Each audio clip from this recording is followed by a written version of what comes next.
Resposta Católica de hoje queremos responder a questão do culto dos santos e culto das imagens, que são duas realidades que estão bem ligadas uma com a outra. Bom, a pergunta é a seguinte: nós podemos ou não podemos cultuar pessoas e imagens?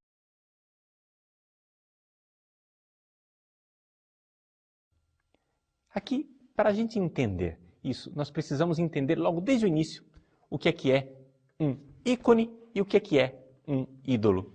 Todos os dois são imagens, mas são duas coisas completamente diferentes.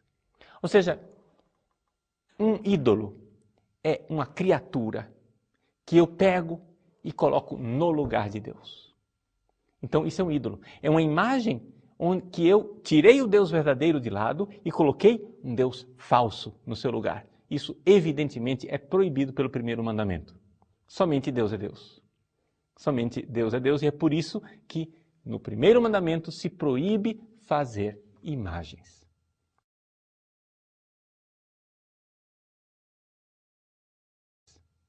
Ou seja, imagens que sejam ídolo. Veja que essa palavra eidolon, em grego, quer dizer exatamente isso, imagem. Só que existe uma outra palavra grega para dizer também imagem, que é o ícone, eikon, que é uma coisa diferente. Ou seja, o ícone é quando eu pego aquela criatura, que foi uma pintura feita por mão humana, uma estátua feita por mão humana, mas eu uso aquela realidade não como um Deus no lugar de Deus, mas como uma janela. Uma verdadeira janela que me abre para Deus e que me leva a Deus.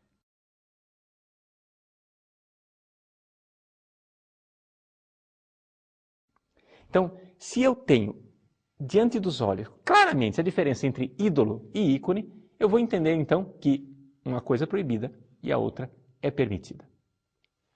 Os protestantes radicalizam as coisas dizendo assim: mas então vamos cortar o mal pela raiz e vamos parar de fazer qualquer tipo de imagem. Só que, deixa eu ajudar você espiritualmente, meu irmão. Isso não resolve o problema. Não resolve o problema porque você vai continuar, por exemplo, tendo diante dos seus olhos a sua esposa, o seu marido. Quando você olha para a sua mulher e vê a beleza do corpo dela, você tem uma escolha. Ou você transforma o que você está vendo em ídolo, colocando sua mulher no lugar de Deus, ou você transforma aquilo que você está vendo em ícone, fazendo com que ela seja uma janela transparente que te faz louvar a Deus.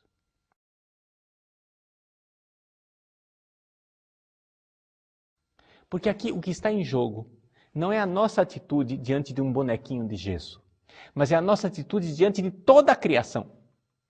Aqui que está o problema. Você pode acabar com todas as estátuas de gesso, você pode acabar com todos os ícones, você pode acabar com todos os sinais feitos por mão humana. Mesmo assim, o problema da idolatria vai continuar existindo. Porque o problema da idolatria é mais sério e mais radical.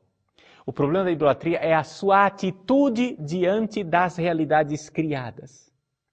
As realidades criadas te levam para Deus ou te afastam dele. Isso depende da sua atitude. Isto é você quem vai dizer.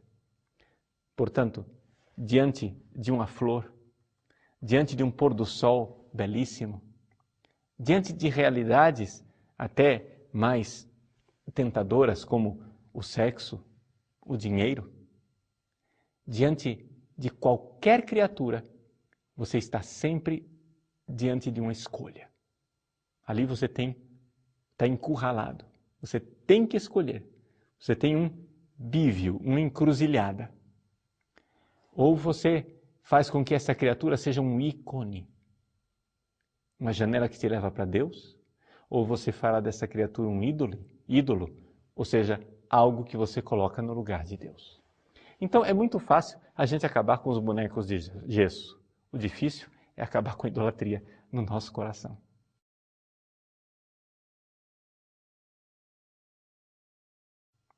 Levando isso em consideração, o que é que nós podemos dizer com relação ao culto dos santos e ao culto das imagens? Primeiro, o culto dos santos. É evidente que eu posso cultuá-los, não é? Nós temos, por exemplo, o exemplo bíblico extraordinário da Virgem Santíssima no Evangelho de São Lucas. No seu canto do Magnificat, Maria diz: todas as gerações me chamarão de bem-aventurados. Bem-aventurada.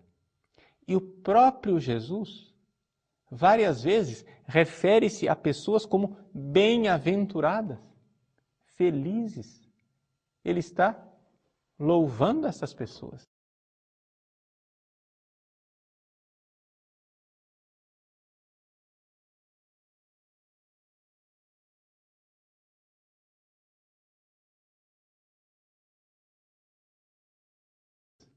Ele está dizendo concretamente, veja, é isso mesmo. E o que ele está fazendo? Está dizendo, veja a ação de Deus nestas criaturas. Criaturas que Deus está usando, onde Deus está agindo. Estes são os santos. Quando nós católicos veneramos um santo, nós estamos dizendo o seguinte: vejam como Deus é grandioso usando seres humanos. Deus é capaz de usar a frágil criatura humana para realizar a sua obra. Agora, quando eu tenho uma imagem, quando eu tenho um ícone produzido por uma humana que me recorda esta criatura, aqui eu tenho a mesma coisa de uma bela paisagem que eu fotografei. Se você passeia na natureza bonita, nós aqui em Cuiabá, por exemplo, podemos passear na Chapada dos Guimarães, a gente vê a beleza da criação, acha aquilo lindo, você pode ter uma atitude pagã e começar a venerar aquilo como Deus, né? As forças cósmicas, o Deus que está ali na natureza, etc, etc. Isso será paganismo, idolatria. Ou você pode ver a beleza daquela natureza e louvar a Deus. Isso então é um ícone.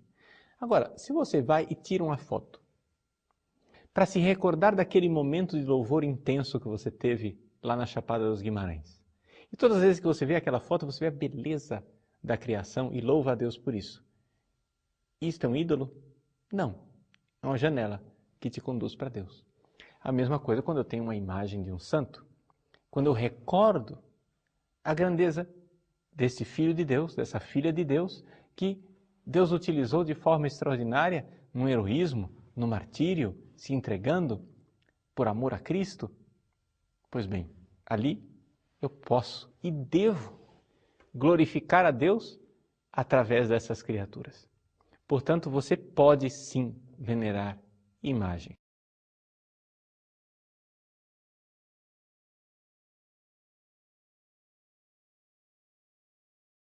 E venerar imagem, vamos ser bem concreto. Você pode se ajoelhar diante de imagens, você pode falar com os santos diante da imagem, você pode beijar as imagens, acender velas diante delas, colocar flores diante das imagens. Por quê? Porque o segundo concílio de Nicéia nos diz que o culto que é prestado à imagem não se dirige à imagem, mas se dirige ao protótipo, ou seja, àquele que está lá no céu.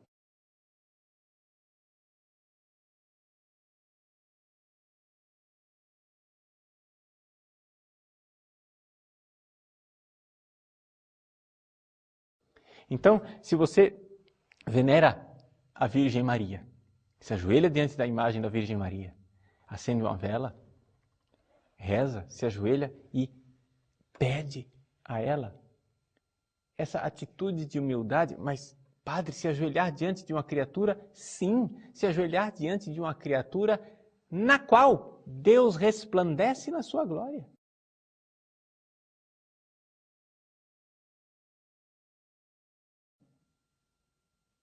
Sim, eu posso e devo fazer isso para reconhecer a glória de Deus naquilo que Ele criou. Eu posso me ajoelhar diante de uma imagem sabendo que eu estou me ajoelhando diante da Virgem Maria.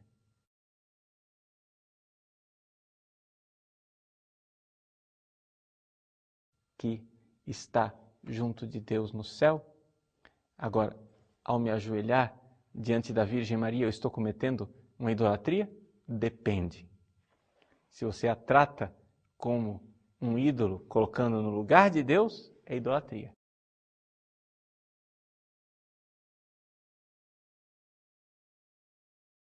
Mas se você faz dela uma janela que te conduz para Deus, então é simplesmente o mistério do ícone. Uma janela que nos conduz para o culto e o louvor a Deus numa glória eterna, que a Ele pertence.